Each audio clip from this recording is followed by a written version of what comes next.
यार सोचो, अगर एक नॉर्मल दिन तुम अपने घर की सफाई कर रहे हो और तुम्हें कोई पुराना बॉक्स मिलता है, उस बॉक्स में क्या हो सकता है? बच्चों की तस्वीरें, पुराने खिलौने या कोई ऐसी चीज जिसके बारे में तुम भूल चुके हो। ओजा फिल्म की शुरुआत भी ऐसे ही होती है, जहाँ एक लड़की डॉबी को अपने घर में एक पुराना ओजा बोर्ड मिलता है। ओजा असल में एक 19th सेंचुरी का पार्टी गेम था, लेकिन इस दफा वो एक कर्स्ड गेट बन गया। ये सिर्फ एक गेम नहीं था, बल्कि एक ऐसी चीज थी जो खामोश जुबान में भी रूहों से बात करवाती थी। अब सवाल ये है, अगर आपको ये बोर्ड मिले तो आप उसे खेलने की हिम्मत करते या दरवाजा बंद करके उसे वहीं छोड़ देते? कहानी बस यहीं से शुरू होती है।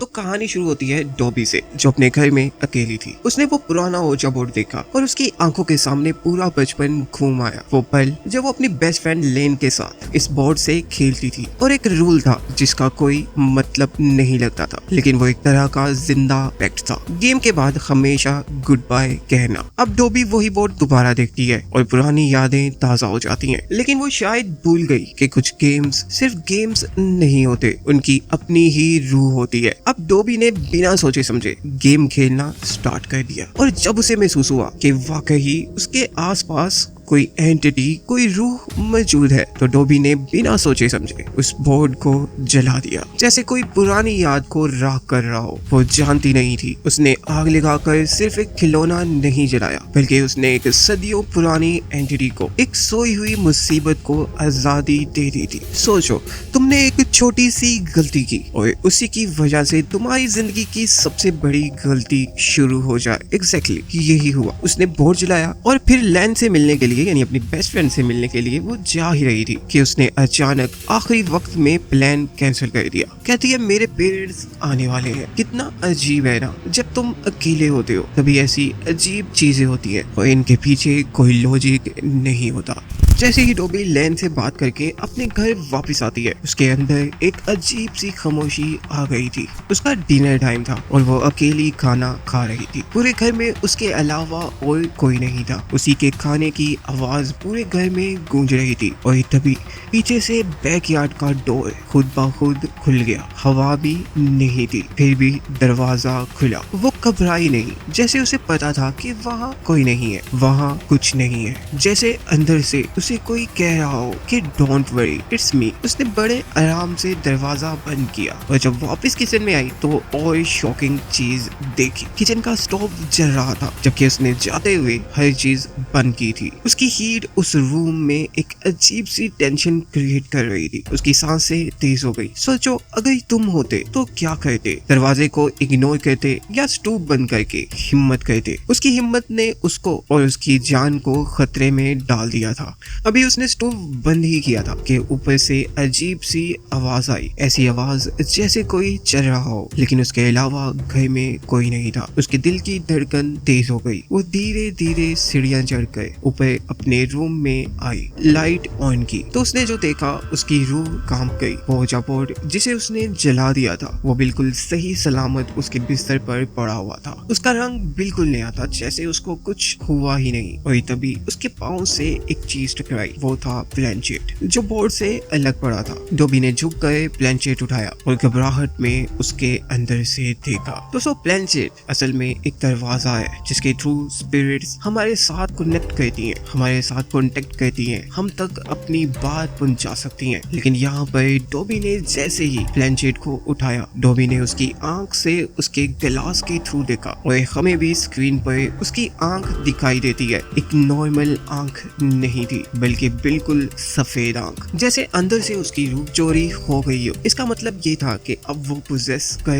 ली गई है। दोस्तों, ये वो मोमेंट था जब डॉबी नहीं रही थी, और यहाँ पर एक आखिरी दिल दहला देने वाला सीन हुआ। डॉबी घबरा कर उठती है और अपने रूम में लगी हुई फेरी लाइट्स को उठाकर, वो लाइट्स जो खूबसूरती का सिंबल होती है, उसे उसने अपने गले के गिर लपेटा, और एक अजीब सी बेचैनी के साथ वो बालकनी से कूद गई और अपने आप को फांसी दे दी। ऐसा लगा जैसे कोई उसके अंदर से उसे कंट्रोल कर रहा था। किसी दूसरे ने उसके जिस्म पर कब्जा कर लिया था और उसकी जान ले ली थी। असल में उसने एक ऐसी गेम शुरू की थी जिसको उसने अधूरा छोड़ दिया था। गुड बाय बोले बगैर उसने बोर्ड को जला दिया और इस अधूरे काम का अंजाम उसकी अपनी जान थी। लेकिन कहानी अभी शुरू हुई थी। ये सिर्फ फर्स्ट ब्लड था। अगली सुबह जब सूरज निकला तब लेन, जो कि टोबी की बेस्ट फ्रेंड थी, उसे एक ऐसी खबर मिलने वाली थी जिससे उसकी पूरी दुनिया ही बदल जाती। याद है मैंने बताया था कि कुछ गेम्स सिर्फ गेम्स नहीं होते बल्कि उनका अपना एक वजूद होता है।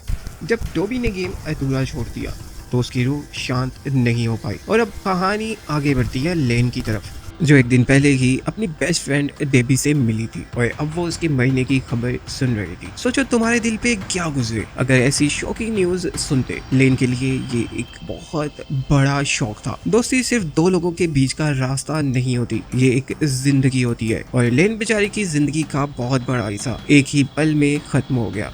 लेन और उसके दोस्तों ने मिलकर डोबी के पेरेंट्स को दिलासा देने का फैसला किया। वो डोबी के घर आते हैं, लेकिन जब लेन डोबी के रूम में जाती है तो उसे वहाँ वही प्लेनचेट मिलती है जो अब एक खिलौना नहीं बल्कि उसकी दोस्त की आखिरी निशानी बन चुका था। तभी डोबी की माँ आकर लेन को एक बॉक्स देती है। उस बॉक्स में सिर्फ चीजें नहीं थी बल्कि डेबी और लेन की पुरानी यादें थी, उनके बचपन की तस्वीरें, फ्रेंडशिप बैंड्स और कुछ पुरानी वीडियोस। लेन वो बॉक्स लेकर अपने घर आ जाती है और पूरी रात डोबी को याद करती रहती है। वो वीडियोस देखती है और हर वीडियो में उसे डोबी का हंसता हुआ चेहरा नजर आता है जिसे वो अब कभी दोबारा नहीं देख पाएगी। सुबह जब लेन अपने दोस्तों से मिलती है तो वो उन्हें अपने दिल की बात बताती है। वो कहती है कि उसे ऐसा लग रहा है जैसे उसकी बेस्ट फ्रेंड डेबी कहीं उसके पास ही है और उसे कुछ कहना चाहती है। यहाँ तक कि उसके दोस्त भी इस बात को महसूस करते हैं और तभी उनके दिमाग में एक आइडिया आता है, अगर डेबी को हमसे बात करनी है तो हम उससे बात करेंगे।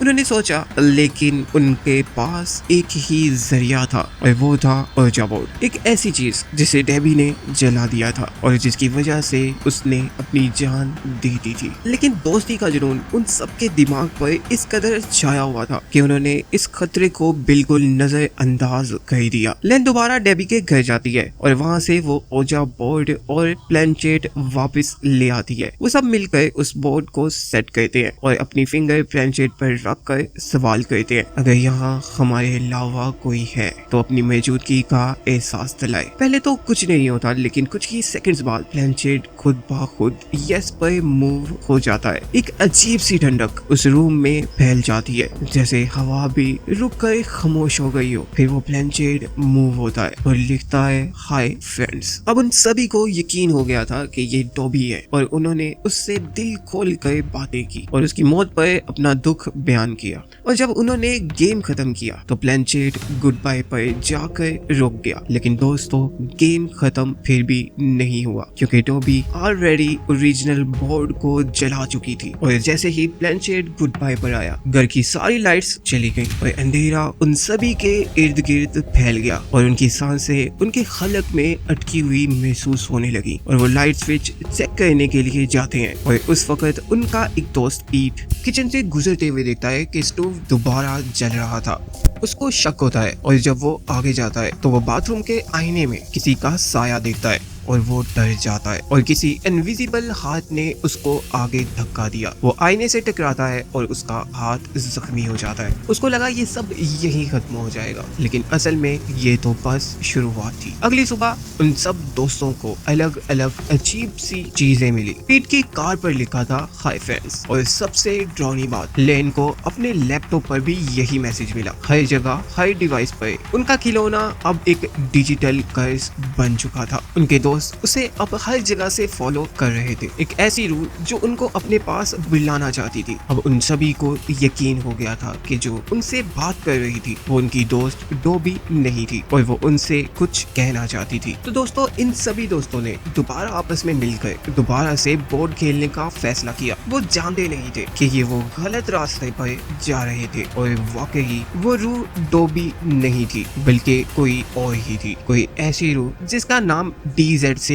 बनता था। रात का अंधेरा फिर से उनका इंतजार कर रहा था। वो सब इस बार डोबी के घर उसके डाइनिंग टेबल पर आते हैं। वही बोर्ड, वही प्लेनचेट, वही डर, लेकिन इस बार उनको घबराहट नहीं, बल्कि दोस्ती का जुनून उनके दिमाग पर हावी था। वो दोबारा अपनी फिंगर्स प्लेनचेट पर रखते हैं और पहला सवाल कहते हैं, डोबी अगर तुम हो तो हमें कोई इशारा दो। और उनकी आंखों के सामने ही टेबल पर रखी एक चेयर आहिस्ता आहिस्ता सरक कर पीछे चली जाती है। उनको लगा ये डोबी है और उनकी आंखों में एक उम्मीद सी झलक उठी। लेकिन दोस्तों ये सिर्फ एक झूठी उम्मीद थी और अब वो एक और सवाल करते हैं, क्या तुम वाकई डोबी हो? और ब्लैंचेट ने जो जवाब दिया वो उनकी रूह तक हिला गया। ब्लैंचेट आहिस्ता से मूव हुई और नो पर रुक गई। एक पल के लिए पूरी दुनिया रुक गई। इन सभी की सांसें इनके सीने में ही जम गई। तो फिर वो कौन है? अगर वो डोबी नहीं तो कौन उनसे बात कर रहा था? उसके बाद ब्लैंचेट तेजी से मूव होना शुरू हुआ और उसने लिखा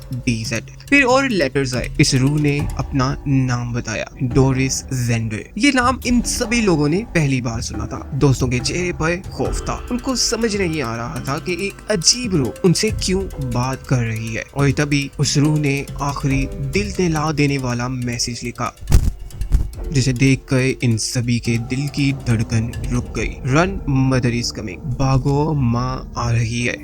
जैसे ही उसने ये लिखा, ओजाबोर्ड हवा में उछलकर उनसे दूर जा गिरा। ये कोई आम डर नहीं था, ये एक पुराना गहरा खौफ था जो हवा में घुल गया था। वो चारों चीखते हुए घबराहट में वहां से भाग खड़े हुए। उनको समझ नहीं आ रही थी कि माँ कौन थी और डोरिस कौन थी। लेकिन घर आते हैं और अपनी बेचैनी को कम करने के लिए वो दोबारा डेबी की पूरी वीडियोस देखते हैं। और उसकी वीडियोस में से एक वीडियो में डेबी ने उस ओजाबोर्ड के बारे में एक राज खोला। ये बोर्ड मेरा नहीं है, डेबी ने कहा था। मुझे तो ये घर की अटारी की सफाई करते हुए मिला कि शायद इस घर के पुराने रहने वाले लोगों का था। ये बात सुनकर लैन के दिमाग की घंटी बज गई। अब उसे डोरिस जेंडर नेम का कनेक्शन मिल गया था। उसने समझ लिया कि वो रूह उस घर के पुराने मालिकों से जुड़ी हुई थी और लैन ने इस राज की तह तक जाने का फैसला किया। वो दोबारा डोबी के घर की अटारी में जाती है और वहाँ उसे उस घर में रहने वाली पहली जेंडर फैमिली की चीजें और तस्वीरें मिलती हैं। उन्हीं तस्वीरों में से वो डोरिस का चेहरा देखती है और फिर इंटरनेट में उस फैमिली के बारे में सर्च करती है और उसके सामने एक ऐसी सच्चाई आई जिसे जानने के बाद उसके पाँव के नीचे से जमीन निकल गई। जेंडर फैमिली में 3 औरतें थी, एक माँ और 2 बेटियां, जिनमें से एक का नाम डोरिस और दूसरी का नाम पौला था। पौला जो उसकी माँ की मौत की जुर्म में गिरफ्तार की गई थी और उसकी छोटी बहन डोरिस वो बचपन में ही गायब हो गई थी और उसका कोई सुराग आज तक नहीं मिला था। लैन को अब ये सब समझ आने लगा था। उसने फैसला किया कि वो पौला से मिलेगी जो अभी भी जिंदा थी और उसे इस सारे राज के बारे में पूछेगी। ये एक ऐसा फैसला था जिसने उसकी पूरी जिंदगी को पलट कर रख दिया था। वो नहीं जानती थी कि वो जिस दरवाजे को खोलने जा रही थी वो मौत का दरवाजा था, लेकिन उसके अंदर की दोस्ती उसको इस सब के अंदर उतरने पर मजबूर कर रही थी। लेन पोला से मिलने जाती है। पोला जो अब एक मेंटल इंस्टीट्यूट में थी, लेन को देखकर थोड़ी घबरा जाती है, लेकिन फिर वो उसे अपने दिल की बातें बताना शुरू कर देती है। उसने बताया कि उसकी माँ एक अजीब और खामोश शख्सियत की मालिक थी। वो हमेशा रूहों से बात करने के लिए स्पिरिचुअल रिचुअल्स किया करती थी। उसकी माँ को एक ऐसा जरिया चाहिए था जो उसको दूसरी दुनिया से जोड़ सके और इस काम के लिए उसने अपनी बेटी और ओजाबोर्ड का सहारा लिया और डोरिस को एक लाइफ टू स्पिरिट ब्रिज बना दिया। मतलब डोरिस का जिस्म स्पिरिट की आवाजों को इस दुनिया में लाने का एक जरिया बन गया था। शुरू में तो उसकी माँ को इन आवाजों से मदद मिली, लेकिन जल्द ही वो आवाजें उनके कंट्रोल से बाहर हो गई। पोला लैन को बताती है कि वो स्पिरिट्स इतनी ताकतवर हो चुकी थी कि उनकी माँ उनको कंट्रोल नहीं कर पा रही थी। सोचो, एक माँ जो अपनी बेटी को रूह से बात करने का जरिया बनाती है और जब उससे सब कुछ कंट्रोल नहीं होता तो वो क्या कहती है। उसकी माँ ने डोरिस का माउथ ही सी दिया ताकि वो बोल ही ना सके और स्पिरिट से उसका कनेक्शन ही ना बन सके। ये सारी बात सुनकर लैन की रूह तक कांप गई। एक माँ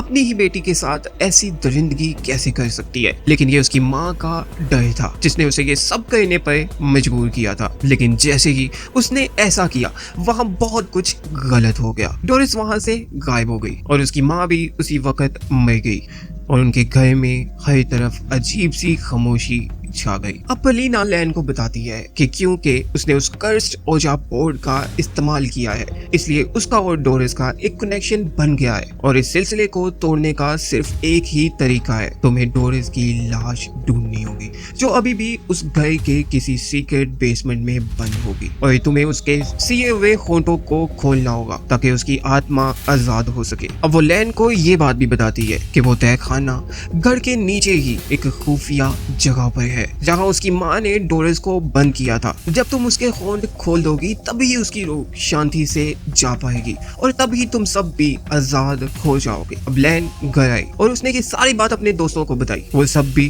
डरे हुए थे लेकिन उन्हें भी यही एक रास्ता नजर आ रहा था। वो जानते थे कि पलीना की बात पर यकीन करना बहुत रिस्की है लेकिन उनके पास कोई और ऑप्शन नहीं था। उन्होंने उस तहखाने में जाने का फैसला किया और डोरिस की लाश ढूंढकर उसके होंठ जो सिले हुए थे उन्हें आजाद करने का फैसला किया ताकि ये डरावनी रात खत्म हो सके। लेकिन वो नहीं जानते थे कि वो एक बहुत बड़ी गलती करने जा रहे थे। जो चीज उन्हें आजाद करने वाली थी वो असल में उनके लिए एक नया और ज्यादा खतरनाक दरवाजा खोलने वाली भी थी। इस फैसले ने उनकी जिंदगी में एक और गहरे डर को पैदा कर दिया था। तो याद है दोस्तों कि मैंने बताया था कि कुछ फैसले जो सही लगते हैं वो असल में सबसे बड़ी गलती होती है। लैन ने पोला की बात पर यकीन किया और अब वो और उसके दोस्त इस मुसीबत को खत्म करने के लिए डोबी के घर के उस तहखाने में जाने का फैसला करते हैं जिसके बारे में किसी को नहीं पता था। उनको लग रहा था कि बस ये आखिरी रात है, इसके बाद सब कुछ खत्म हो जाएगा, लेकिन उन्हें ये नहीं पता था कि ये रात उनकी जिंदगी की सबसे डरावनी रात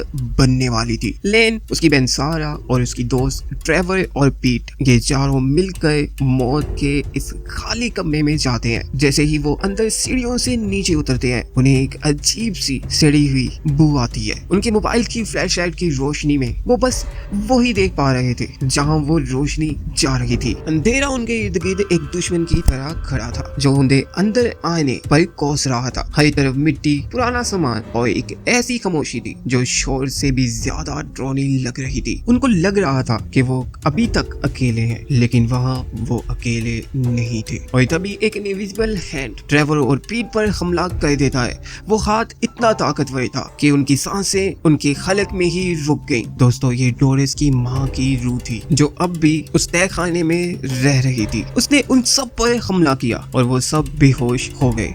लैन किसी तरह खुद को बचाती है और अपने दोस्तों को उस हालत में छोड़कर आगे चलती है। उसके पास अब वक्त नहीं था, उसके सामने अब उसके दोस्तों की जिंदगी थी। वो उस रास्ते पर चली जाती है जिसके बारे में उसे पलीना ने बताया था और आखिर उस जगह पर पहुंच जाती है जहाँ पर उसे एक पुरानी लाश दिखती है। वो लाश डोरिस की थी। उसके होंठ अब भी सिले हुए थे जैसे उसकी रूह अभी भी उसी दर्द में कैद हो। लैन का दिल तेजी से धड़क रहा था। उसने जैसे ही एक पुरानी ब्लेड उठाई उसके हाथ कांप रहे थे। क्या वो सच में इस पर यकीन करे? लेकिन उसके पास कोई और चारा नहीं था। लैन ने अपनी आंखें बंद की और जैसे ही उसने डोरिस के सिए हुए होंठों को काटा एक अजीब सी रोशनी उसके जिस्म से निकली। ऐसे लगा जैसे हवा में जो दर्द जमा हुआ था वो अब आजाद हो गया है। डोरिस की रूह उसके जिस्म से निकलकर आजाद हो चुकी थी। लैन ने जल्दी से उस जगह को छोड़ दिया और अपने बेहोश दोस्तों के पास वापस आई। वो सभी ठीक थे। उन्होंने जल्दी से वहां से निकलने का फैसला किया। वो सब बाहर आते हैं और उनको एक सुकून सा महसूस होता है जैसे एक बहुत बड़ी मुसीबत टल गई हो। उन्होंने सोचा कि अब सब ठीक हो जाएगा। घर से बाहर आए, आखिरी बार एक नजर उस घर को देखा और उनकी आंखों में एक उम्मीद थी अब वो चैन से सो सकेंगे। लैन ने जो कुछ भी किया था उसकी वजह से एक आफत तो खत्म हो गई थी लेकिन एक और नई ज्यादा खतरनाक आफत शुरू हो चुकी थी। वो नहीं जानती थी कि डोरिस की आत्मा जो अब तक उसके होंठ सिले होने की वजह से कैद थी अब वो आजाद हो चुकी थी और पहले से भी ज्यादा ताकतवर बन चुकी थी। उसकी ताकत अब किसी भी हद तक सीमित नहीं रही थी। वो अब किसी को भी कहीं से भी कंट्रोल कर सकती थी और इस बात का उन सबको अगले ही पल पता चलने वाला था। उनको ये नहीं मालूम था कि उनकी जिंदगी का सबसे बड़ा डर अभी ही तो शुरू हुआ था और इस डर का पहला शिकार उनका दोस्त पीट बनने वाला था जिसके होंठ बिल्कुल उसी तरह से सिले जाएंगे जैसे डोरिस के होंठ सिले गए थे और अगले ही दिन उन पर क़यामत टूट पड़ी। उसके दोस्त पीट को बिल्कुल उसी तरह मारा गया था जैसे डोरिस को। उसके होंठ भी बिल्कुल उसी तरह सिले हुए थे जैसे डोरिस के थे, इस कदर शिद्दत से कि उसकी रूह भी इस दुनिया से चली गई थी। सोचो वो एहसास जब तुम्हें पता चल जाए कि तुम्हारी एक छोटी सी गलती से तुम्हारे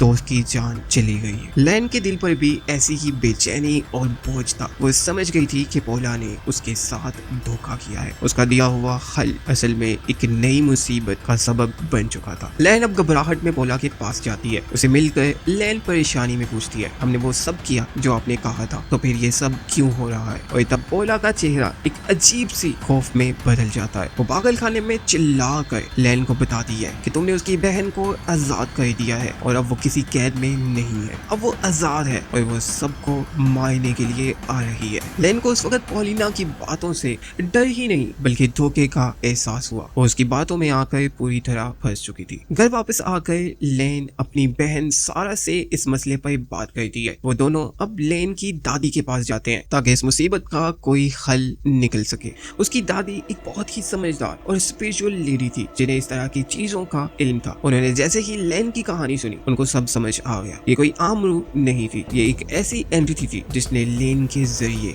आजादी हासिल की थी। दादी ने उन्हें बताया कि ये ओजाबोर और डोरिस की लाश ये दोनों एक ही कर्स सिलसिले का हिस्सा है। डोरिस की रूह उस बोर्ड से जुड़ी हुई थी। उसकी लाश के अंदर अब भी वो ताकत थी जो उसको कैद कर सकती थी। दादी ने उन सबको इस मसले का आखिरी हल बताया। ये मुसीबत तब खत्म होगी जब तुम लोग उस ओजा बोर्ड और डोरिस की लाश को एक साथ जला दोगे। ये दोनों ही उसकी ताकत का जरिया है। जब ये दोनों जलकर राख हो जाएंगे तभी डोरिस की आत्मा भी पूरी तरह से खत्म हो जाएगी और तुम लोग इस डर से आजाद हो जाओगे। लैन को अब एक उम्मीद की किरण नजर आई। ये एक बहुत ही खतरनाक काम था लेकिन उसके पास अब और कोई रास्ता नहीं था। उसको पता था कि इस मिशन पर उसकी जान जा सकती है लेकिन उनके दोस्तों की मौत का बदला लेने के लिए उनको ये काम करना ही था। लैन, सारा और ट्रेवर ये तीनों अब इस आखिरी जंग के लिए तैयार थे पर वो नहीं जानते थे कि उनका दुश्मन उनका वहाँ इंतजार कर रहा था। उन्हें अभी तक ये नहीं पता था कि उनका एक दोस्त अब भी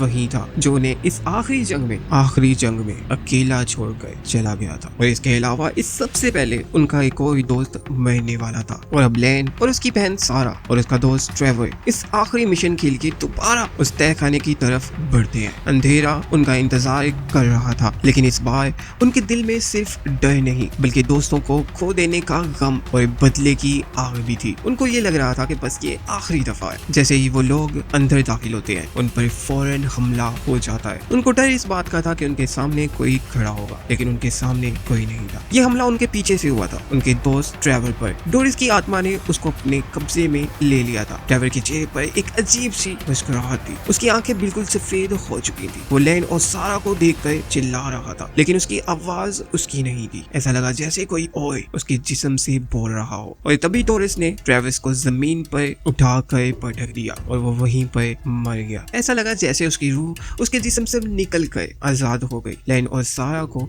उस वक्त समझ आ गई थी कि वो किस डर के सामने खड़े हैं। ये सिर्फ कोई रूह नहीं थी, ये एक ऐसी ताकत थी जो किसी भी जिस्म को कब्जे में लेकर उनको नुकसान पहुंचा सकती थी। उनके पास अब वक्त नहीं था। वो जल्दी से उस फर्नेस के पास जाते हैं जहां उनको सब कुछ जलाना था। लैन जल्दी से उस फर्नेस को जलाती है। उसके दिल की धड़कन इतनी तेज हो चुकी थी कि उसको कुछ और सुनाई नहीं दे रहा था। उसने डोरिस की लाश और ओजा बोर्ड को एक साथ उस आग में डालने का फैसला किया लेकिन वो अपनी लाइफ की सबसे बड़ी गलती करने जा रही थी। उसने जैसे ही हाथ आगे किया पीछे से सारा की आवाज आई, लैन रुको। लैन मुड़ कर देखती है तो उसको अपनी बहन सारा बिल्कुल उसी तरह दिखती है जैसे ट्रेवर दिखा था। डोरिस ने अब सारा को अपने कब्जे में ले लिया था। सारा का चेहरा बिल्कुल उसका चेहरा नहीं लग रहा था। लैन के दिल में एक उम्मीद की किरण जागी। उसने सोचा कि अगर ये रूह किसी जिस्म को कब्जे में ले सकती है तो इसको कंट्रोल भी किया जा सकता है। लैन ने जल्दी से ही उस ओजा बोर्ड को उठाया। वो समझ गई थी कि वो सिर्फ एक गेम नहीं थी बल्कि एक जाल था जिसमें रूह खुद फंस जाती थी। लैन ने ओजा बोर्ड को जमीन पर रखा और गेम शुरू कर दी। ये एक आखिरी जंग थी, लैन की तरफ से और डोरिस दूसरी तरफ थी। दोनों ही प्लेनचेट को गुड बाय की तरफ ले जा रहे थे। डोरिस उससे जल्दी से जल्दी गेम खत्म करवाना चाहती थी लेकिन लैन उसे रोक रही थी। वो जानती थी कि अगर वो गेम खत्म कर देती तो उसकी बहन हमेशा के लिए चली जाती। डोरिस की ताकत एक इंसान से कहीं ज्यादा थी।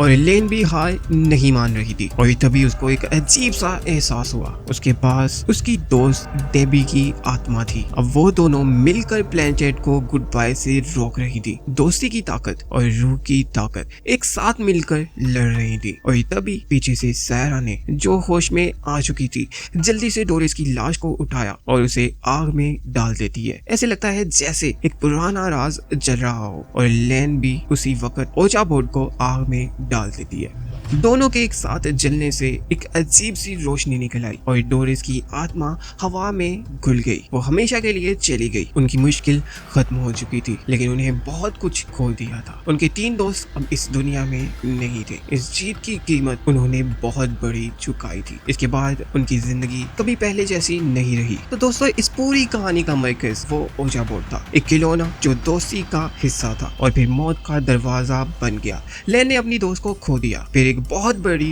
गलती की और अपने बाकी दोस्तों को भी खो दिया। लेकिन उसने आखिर में जो किया वो डर से ज्यादा दोस्ती की मिसाल थी। उसने एक बोर्ड नहीं जलाया, बल्कि उसने बोर्ड की यादों को, उसके दर्द को और उसकी मुसीबत को भी जला दिया। ऐसा लगा जैसे उनका वो दोस्ती का सफर उस आग के साथ ही खत्म हो गया हो। तो दोस्तों, इस फिल्म से हमें सबक मिलता है, हर राज को खोलना जरूरी नहीं होता। कुछ दरवाजे सिर्फ बंद रहने के लिए बनाए जाते हैं और जब आप उन्हें खोलते हैं तो आपको सिर्फ सच्चाई नहीं मिलती, बल्कि वो मुसीबत भी मिलती है जो उन दरवाजों के पीछे छुपी हुई। लेन ने अपने दोस्तों की याद को दिल में जिंदा रखा और उस ड्रोनी रात को भुला दिया, क्योंकि यही एक तरीका था जिससे वो आगे बढ़ सकती थी। और बस दोस्तों, इस ड्रोनी लेकिन दिलचस्प कहानी का यही अंजाम था। उम्मीद है आपको मेरी एक्सप्लेनेशन पसंद आई होगी। अगर आपको मेरी एक्सप्लेनेशन पसंद आई है तो इस वीडियो को जरूर लाइक करें और इस तरह की और कहानियों के लिए हमारे चैनल को सब्सक्राइब करें। और हाँ, कमेंट में जरूर बताइएगा, अगर तुम लेन की जगह होते तो क्या तुम ओजा बोर्ड को जलाकर इस मसले को खत्म कर पाते या कोई और रास्ता ढूंढते? मैं आपके जवाब का मुंतजर रहूंगा। जल्दी मिलेंगे अगली वीडियो में, तब तक के लिए ख्याल रखना।